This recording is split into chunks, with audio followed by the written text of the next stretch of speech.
Hey folks, welcome back to another episode of the Brand Builder Show. And if you've ever been interested in starting a food or consumable products brand, then this episode is for you. We've got Will on the show today. Will has grown IQ Bar to substantial size, and he's going to be talking us through exactly how he's done it, step-by-step playbook today. Will, welcome to the show today. Thanks for having me. Oh, it's a pleasure to have you on. IQ Bar, is that how you say it? I mean, it's not like... Yeah, okay. I thought that was the case, but I didn't know if it was like a fancy kind of way of saying Ikbar or something. It's IQ Bar. Yeah. It's funny you say that. A couple people have said that. Our standard logo is a stacked logo. Okay. We're trying to move more towards a stacked logo, so it's IQ and underneath bar. But yeah, if it's all consecutive, it's kind of like RX bar, right? You might be like, is that Rick's bar? You know. But not the first time we've gotten that. No, I think 99% of the time it would be relatively obvious, especially when you sort of see the story of the brand. I had a little bit of a look at the website, which looks amazing, and I love that, which we'll talk a bit about. And I think it's, when you see the story and the heart behind the brand, it's even more obvious. So give us a bit of a background before we talk about the journey of IQ Bar, your journey, how you got started in entrepreneurship, where you got maybe not where you got the idea from, because we'll get to that, but what kind of birthed this journey in you? I mean, I always wanted to do something entrepreneurial. Not always, but I would say starting in high school, startups started getting cool, quote unquote, and I got interested in startup culture and just the idea of starting a business. And I came of age during a time when tools, the barrier to entry to starting a company was much lower, and tools were coming out all the time that made it easier to start businesses. So just kind of had that entrepreneurial bug. I didn't know what I wanted to do in college, and I took a number of courses that I hated, but a few that I really loved were in the realm of psychology and neuroscience. So basically anything brain-related, how the brain works, how it fails, how to make it work better.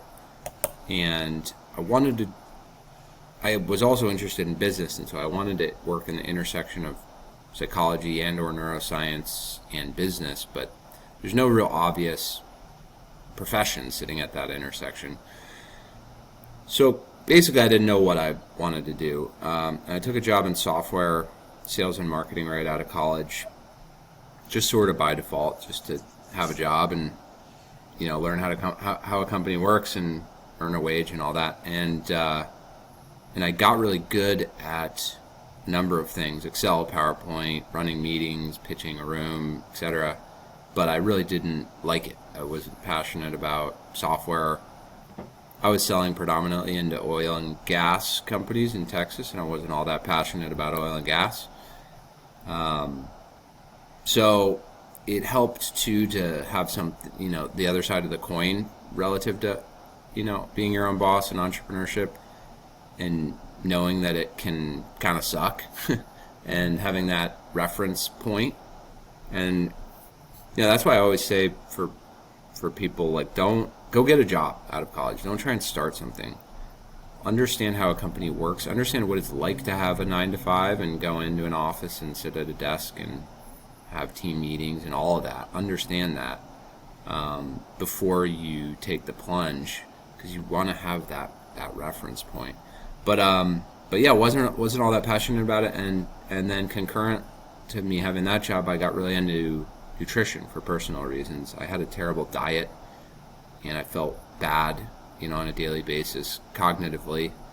I'd get headaches and mental lethargy and fatigue, and that 2:30, 3 p.m. feeling was a daily occurrence for me, and I just kind of felt like crap. And so I got really into nutrition as it related to the brain and brain function, and that took me down this whole... Of course, I had that interest in the brain from college, but that took me down this whole new rabbit hole of, well, where does nutrition intersect with cognition? And read voraciously on the topic, and anyway, that all of those forces came together to me thinking, maybe I'll start a brain food company. Yeah. And so I did. Yeah, and that kind of answers the first question, which was going to be, where did you come up with the idea? But it's one thing to come up with the idea; it's another thing to make it happen. Because you are what we're talking about here is plain to see. Is not just some, private label, some company that's offering a certain type of food, and you've just put a logo on it and shipped it out. You've put a lot of time and energy into making something that achieves certain goals. What did that look like? Obviously, it sounds like there's a lot of research that's gone into it for starters. Yeah, a lot of research. I mean, I was never interested in doing something unless I was taking an entirely new, novel spin on it. I wanted to play in a big category and not ever get caught trying to manufacture demand, but instead service existing demand, but do so in a new way. And so, the idea was, okay, I'm going to make a ready-to-eat brain food because that doesn't really exist.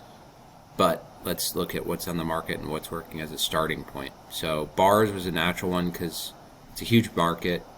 I think it's like a $4.5 billion market, growing. It's not going away. There's massive existing demand. So cool. What's working in that market, and how do I mimic, 85% of that, and then take a 15% unique spin on it, which is that brain element. And so, yeah, I mean, it was. Oh, by the way, I had no background in consumer goods, let alone food science or nutrition. So all of that was self-taught. But yeah, I mean, at nights and on weekends, I literally in my kitchen just mixed and mashed stuff up together for a full year until I was able to cobble together some decent prototypes, link up with a manufacturer who said they would make our stuff. But it was all trial and error and a lot of research. A lot of research. It's kind of like a math problem. Like creating a food or beverage product is kind of like a math problem. It's just like, okay, if you want X amount of this and Y amount of that and Z amount of that, and it needs to cost A, and then also has to taste good and be a good product and look a certain way and smell a certain way and last 12 months on a shelf.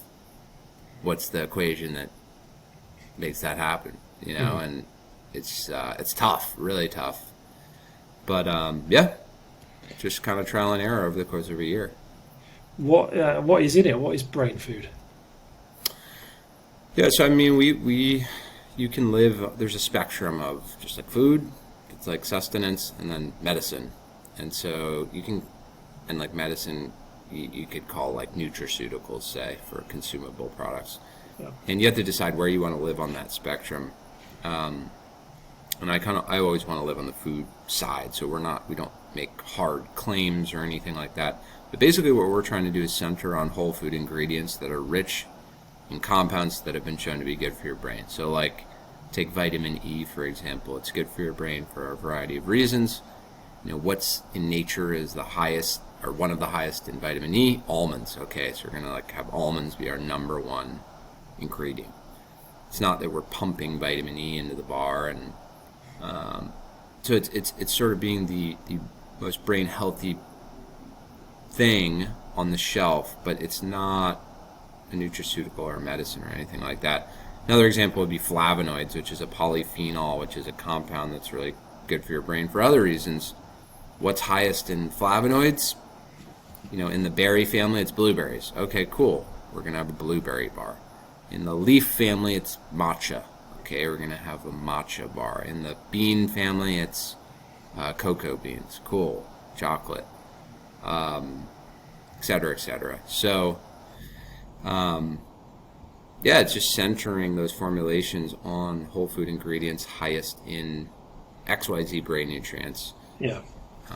But there's trial and error too there. Like I wanted to include resveratrol, which is a compound in grapes. Sometimes people say red wine's good for your heart and circulatory system and brain and things like that. And the reality is, it has this stuff called. Why they say that is because of this stuff called resveratrol. But you would have to drink a zillion bottles of wine for that to be true. So, but you can actually concentrate that and consume it. It's a great supplement. And I tried to formulate it into the bar, but the bar is going to cost $10. Is that going to work in retail? No. Do enough people care? No. So you have to make these micro compromises along the way to align with realities of the marketplace and what consumers care about and things like that. Yeah. You mentioned about hard claims, not making any hard claims. Is that a fine line to balance? Because we would have listeners that maybe have supplement brands, and there's obviously all kinds of restrictions around what you can and can't say in marketing. Does that kind of define your product development process? Yeah, totally. I mean, first of all, you have to decide, are you a take hydration stick pack packets. You could either decide, there's certain things that are on the fence where you could decide to go into supplement land or try and stay in food and bev land. So that's key, right? Because it impacts a lot. It impacts your branding, how you frame it, what categories you sell in and on Amazon. Like, there's a lot of downstream implications of that decision. And then once you make that decision, even within that, it's like, okay, do I want to make claims? What claims do I want to make? Obviously claims are much more heavy in supplements, but there's claims in food too, right? 12 grams plant protein, that's a claim. You have to be very, very thoughtful about that and very careful about it. I would say a common mistake is people overclaim. You don't need to overclaim in most cases, and it's sort of an unforced error in most cases. Just don't. People get it. People can get it without being beaten over the head with it, so to speak. Yeah. Like blueberries, right? You could make certain claims about anthocyanins and all these polyphenols, these chemicals in blueberries that are really good for your brain, or you could just make a much lighter claim of brain healthy. And so you're better off just making the lighter claim, because A, the consumer doesn't care, most don't, and B, you're just going to get yourself in less hot water, and C, it's either just as effective or more effective, because you don't want to intimidate the consumer or be unapproachable, and heavy claims are in many cases unapproachable. Bringing it back to the manufacturing, because I think that's a journey that a lot of listeners will be very much interested in. You talked about lots of formulations, lots of testing for a year. So it wasn't as simple as being able to just go to a manufacturer of these kind of bars and say, get them to give you input. You've had to put a lot of the research into this. Where did you get the confidence from to be able to then give them the final formulation? Was there expertise from them? Did they give you input? What was that relationship like? Yeah, it's a give and take. I mean, as you get bigger and bigger, you can really kind of say, hey, we want this, make it happen, get the machinery required to make this happen, yada yada. When you start out, it's more so the inverse of that. It's hey, them telling you, hey, your product needs to be X, have XYZ attributes to run on our line, and if it doesn't, we're not going to run it on our line. Yeah. So, you do have to kind of morph your product into something that will run on their line, and that's just a back and forth, right? Maybe it means that you have just random example, let's say you have, 20 grams of almonds in your product, and 15 of those grams is almond meal and 5 of them is almond butter. Well, they might say, hey, we actually need it to be 17 grams of almond meal and 3 grams of almond butter, because the way we produce this is going to make too much oil seep out. The oil is going to accumulate on the line. It's going to cause slipperiness and all these problems. And it's okay, yeah, fair enough. We'll make that tweak. And so it's a back and forth across that's a simplistic example, but there's 500 of those examples. And that's a critical relationship to foster and nail, is you and your manufacturer. Because if you don't have the ability to manufacture well, you're not going to have good products, and you're not going to succeed. What's your journey with manufacturers been like? Are you using the same one you started with, or have you moved around? No, we've moved around. I mean, in the way, this is certainly true for bars. I believe it's mostly true for most categories, but as you level up your volume, how much you're making per run, and then also just aggregate how much you're making on an annual basis, different manufacturers are better at different volume tiers. So you're going to start with like a starter co-packer, which is, maybe you're making 20,000 units, which sounds like a lot, but actually isn't, from a manufacturing standpoint. And then once you generate enough business, and business is business, and you're bursting at the seams, okay, but now you move to someone who's really, their core competency is like 100,000 units a run, so on and so forth, until you get to a co-packer who can kind of go to infinity. It's like we could run 200,000 and we can run 5 million. And that's where we're at now. So we could feasibly scale to infinity. It is a pain, no question about it, moving from one to the other. It's like a super painful process because you have to redo all that stuff I was talking about earlier. You have to make sure it runs on their equipment and their processes are good and the quality control is good, and essentially the geography kind of matters, and so Yeah. yeah. What did you start with? How many? I think our first run was 30,000 units, but we did a Kickstarter to start. So, because there's no other way, we needed to generate a lot of demand without having a product, which is kind of crazy. But that you can do that through crowdfunding if the crowdfunding campaign goes well. Yeah. And so we did that, and we generated, I think, something like 2,000 orders out of that. Nice. And then that bit off a big chunk of that 30,000 units, and then the rest was like repeat orders, and we started running ads, and we were moving at that point. Yeah. And then it was like, all right, can we generate enough of a customer base to where the next time you run 30,000, that's not too much. We can sell through that, because you're also dealing with a perishable product. Yeah. So every bar you make off the line is a ticking time bomb. You got to sell it before it explodes. Yeah. AKA expires. Yeah, definitely.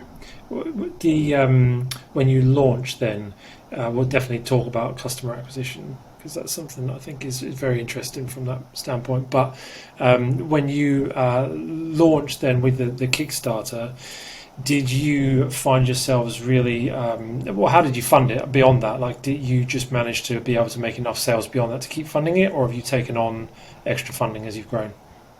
Yeah, no, we took on funding fairly early, but our whole model was raise less money more often. So, I mean, to date, we've now raised $10 million roughly.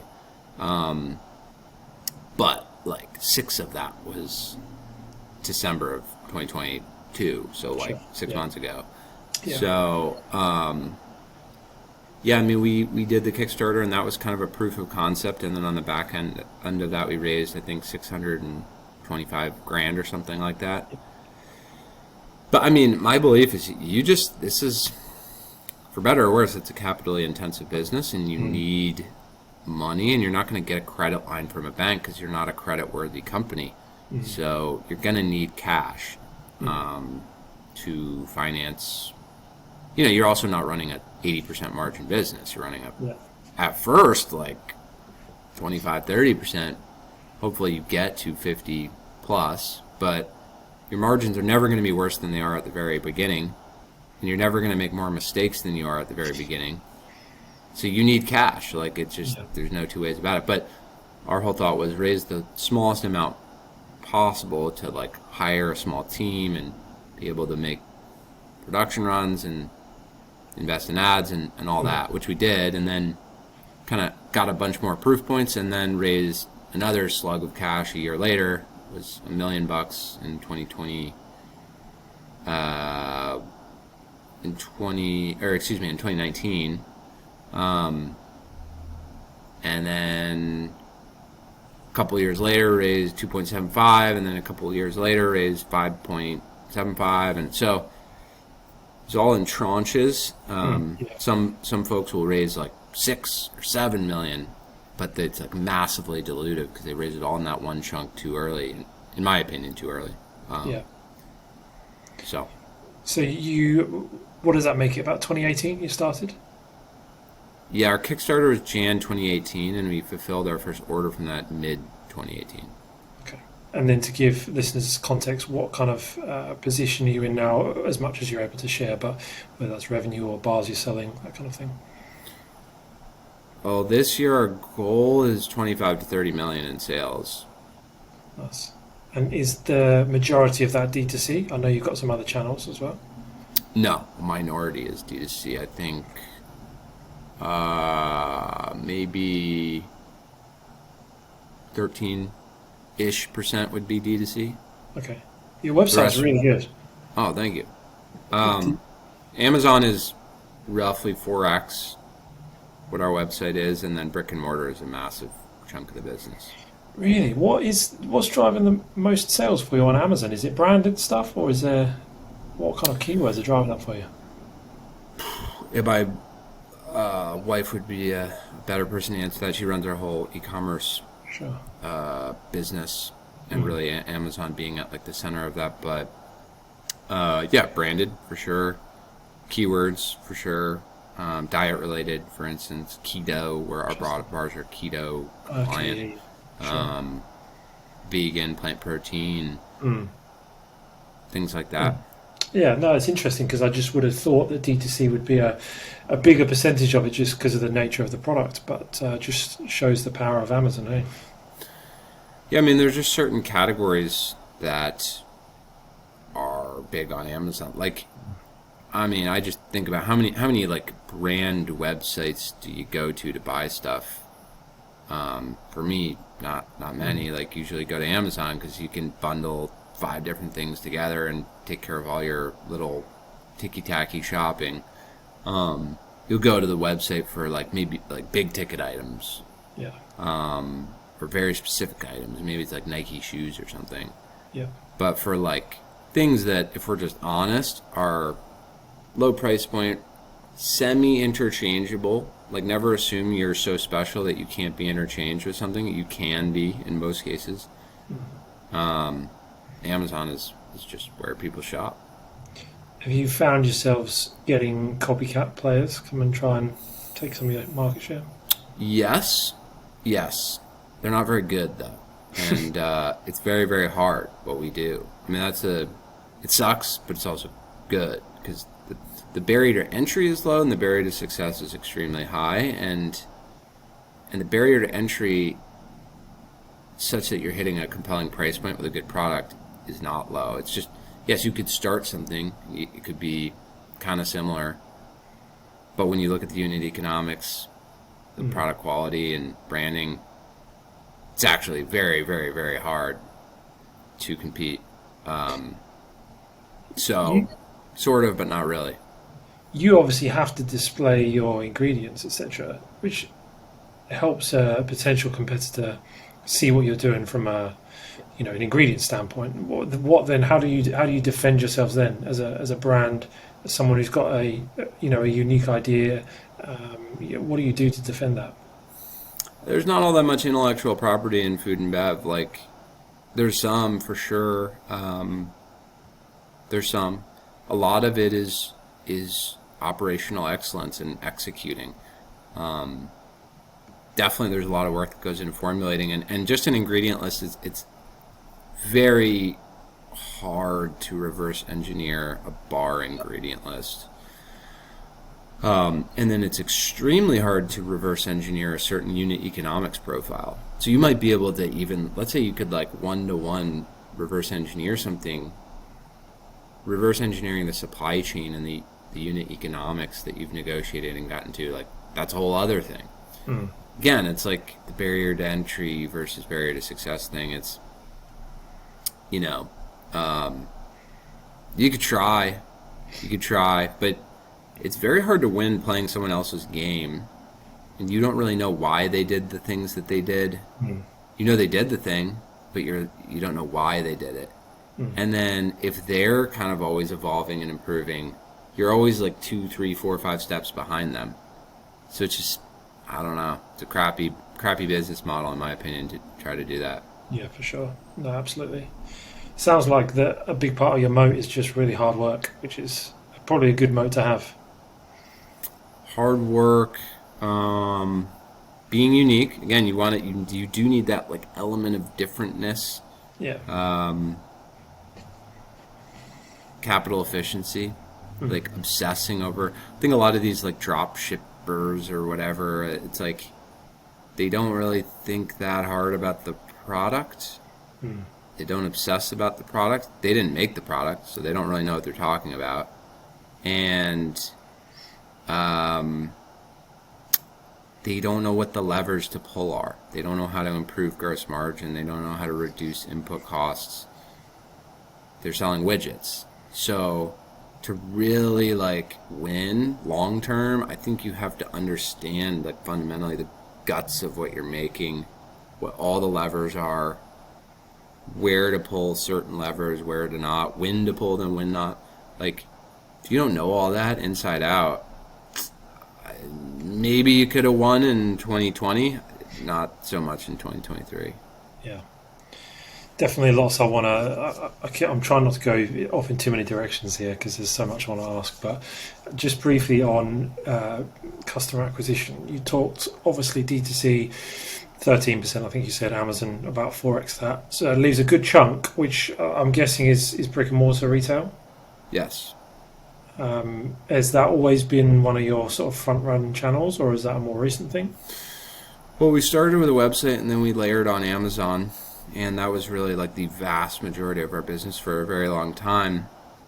But then we sort of in tandem kept layering on brick and mortar and it just kept building that up. And then there were certain big step changes in that regard with certain big accounts. So like you land Walmart, that's a big step change, which happened.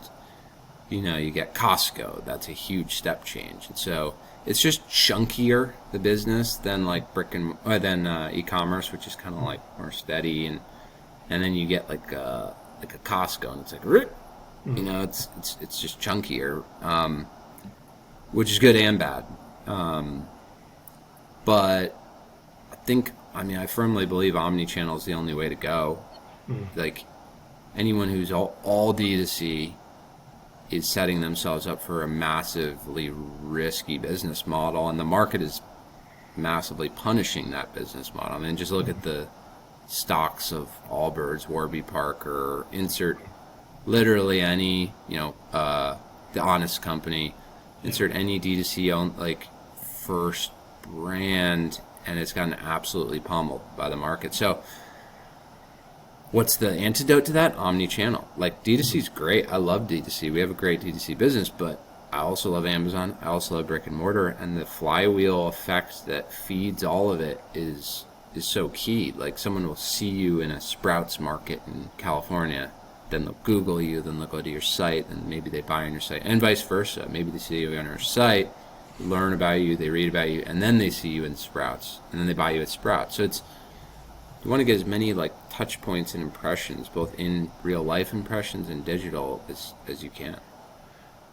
Do the channels stack up in terms of profitability pretty evenly? No, brick and mortar's more profitable. Really? Okay. Because there's argument in the D2C camp and then the Amazon camp. Amazon, you're paying so much in your fees, but then for D2C, obviously you have to drive traffic and there's other expenses. So I think they probably come out relatively even for most businesses. I don't know if that'd be the same for you, but then for retail, what is it? Is it just the fact that they're buying it straight from, you can sell in bulk load POs, or how? What is it? Well, your customer acquisition is zero. Yeah. So that's a good model. If your customer, if you spend $0 to acquire a customer, you're probably gonna have a higher profit margin.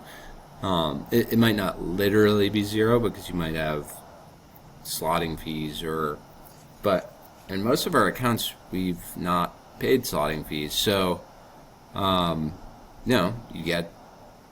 they get a wholesale price, they get a lower price than say someone buying you on Amazon would pay by a lot. But when you sell it to them and bake in all the fees, you make more profit. Don't get as much customer data. Retargeting is hard to impossible, et cetera, et cetera, et cetera. But just pure unit economics I mean, if you look at like most food and bev brands, how do they ultimately cross the chasm into profitability?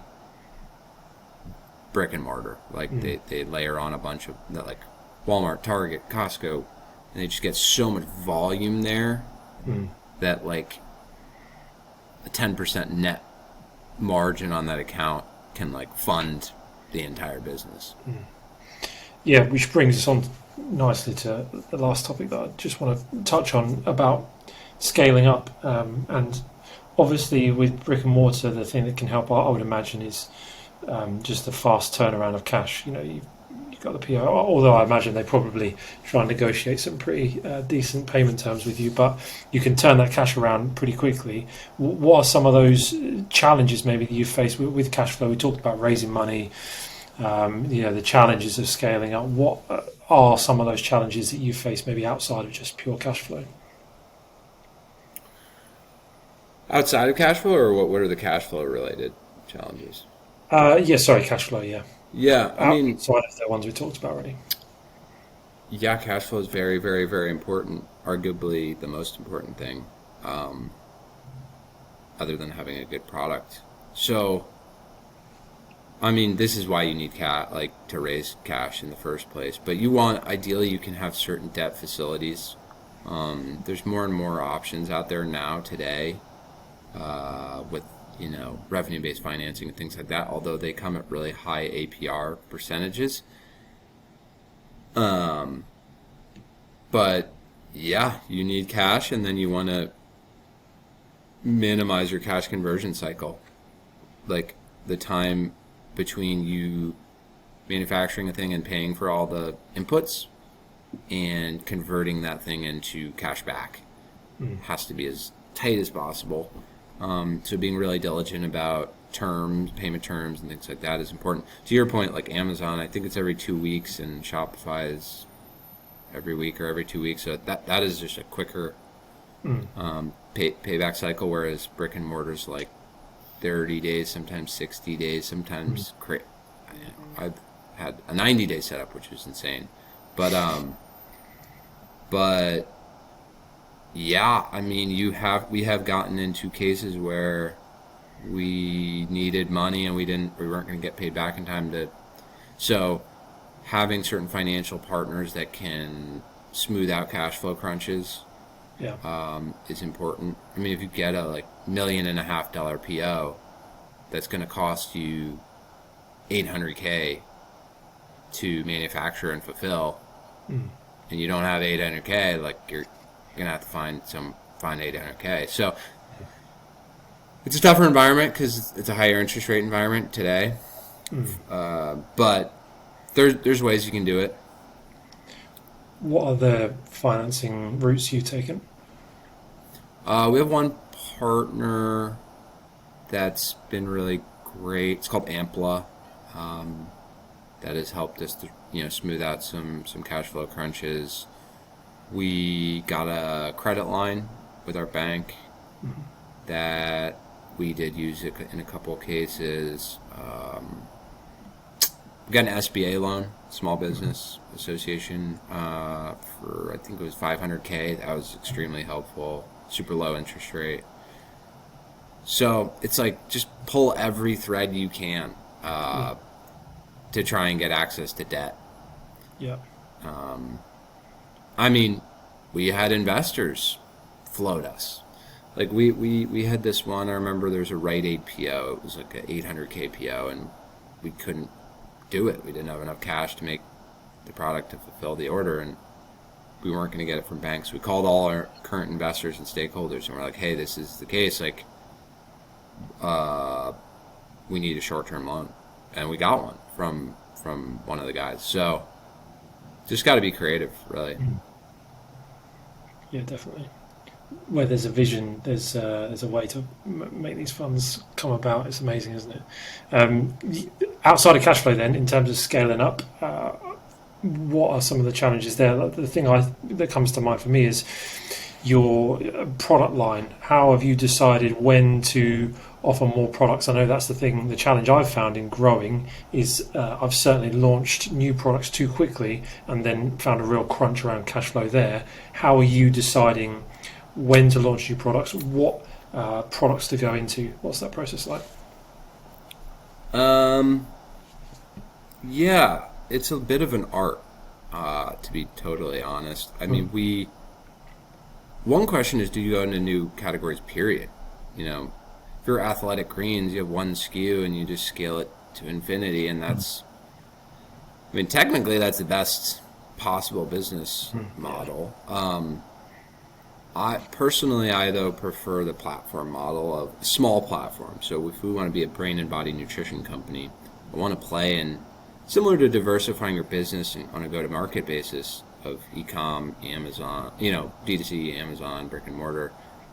That same principle to me applies to product lines and form factors too. So started in bars, and we're moving into hydration, and then we're moving into instant coffee. That sort of diversifies us in a nice way, and it's all coherent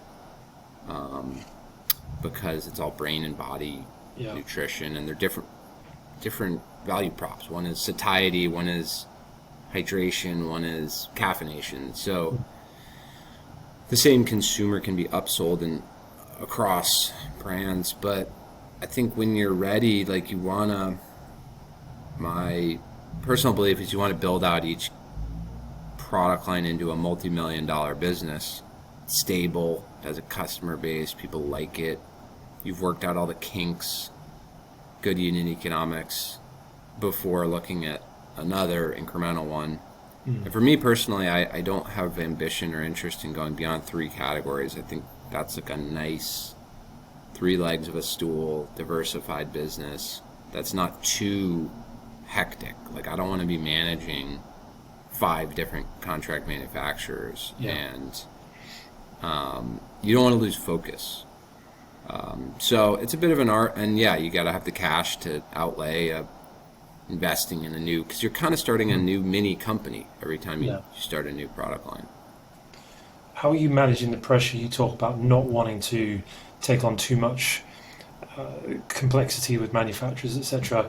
Is there pressure from shareholders or investors to really push growth and expand quicker? How are you managing that?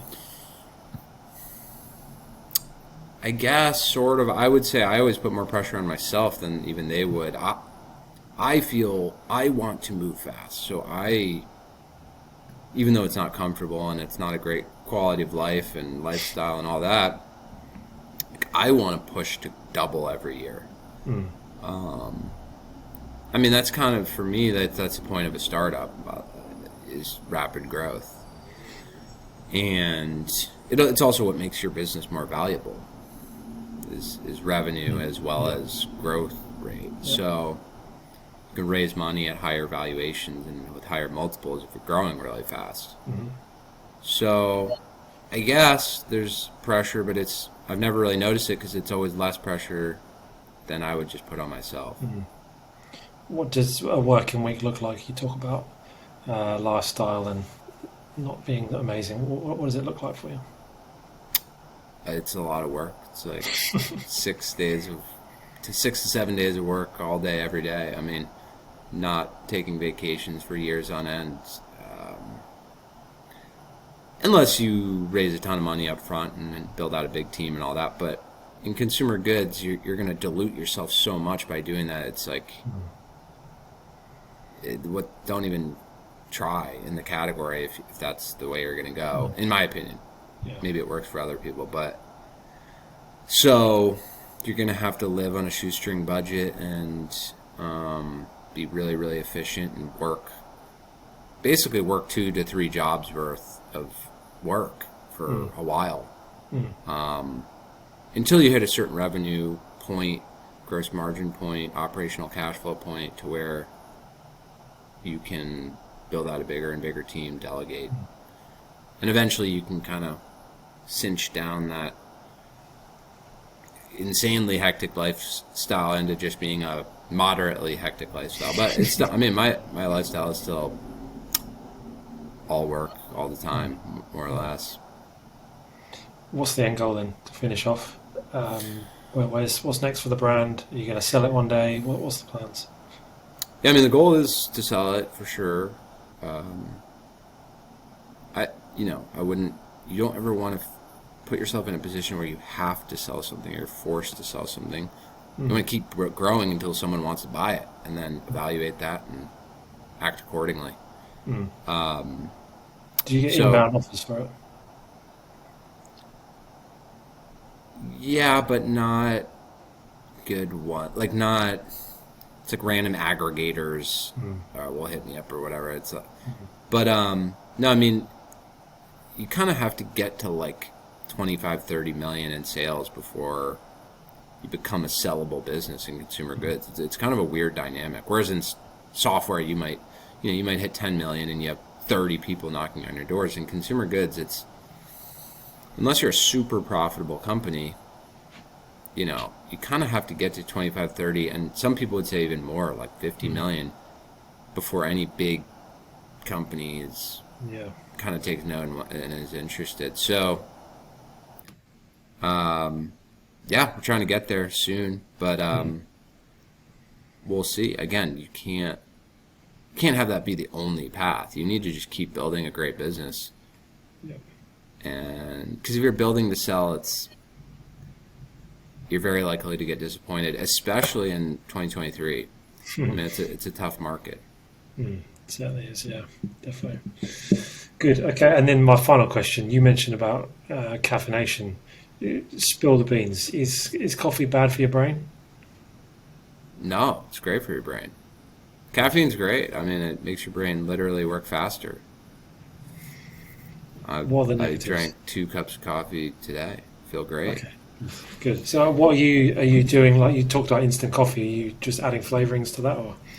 Yeah, here I have a little thingy here. Nice. IQ Joe. So it's Nice. rip it, pour it in hot water, stir it, drink it. Yeah, and then there's flavors. There's French vanilla, cafe mocha, hazelnut, and then just original black. Awesome. Yeah, that's the next one. Very cool. Very cool. Good stuff. Well, I've taken up loads of your time already, so I want to kind of let you go. There's so many avenues we could have gone down, so many questions that come up, but this has been super inspiring and helpful. 0 to 30 million a year in 5 years. It's certainly not normal, and so you've executed very well. So, yeah, really appreciate you coming on.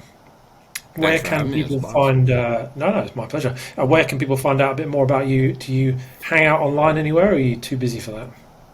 Oh no, I'm very active on LinkedIn, which is, I don't know, maybe random, maybe not, but No. that's where I spend a lot of my time. Not so much Twitter.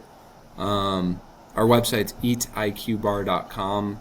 Our socials are at eatiqbar, EATIQBAR. But yeah, if you want to hear my random musings, incoherent as they may be, find me on LinkedIn. Yeah, I'm sure there'll be plenty of people that will certainly want to do that.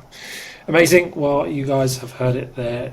Check out the links to that, eatiqbar.com, and find Will on LinkedIn. There will be loads more good stuff like this that he'll be dropping. I am absolutely sure of that. Thanks for joining us in this episode, and we'll see you in the next episode, same time next week.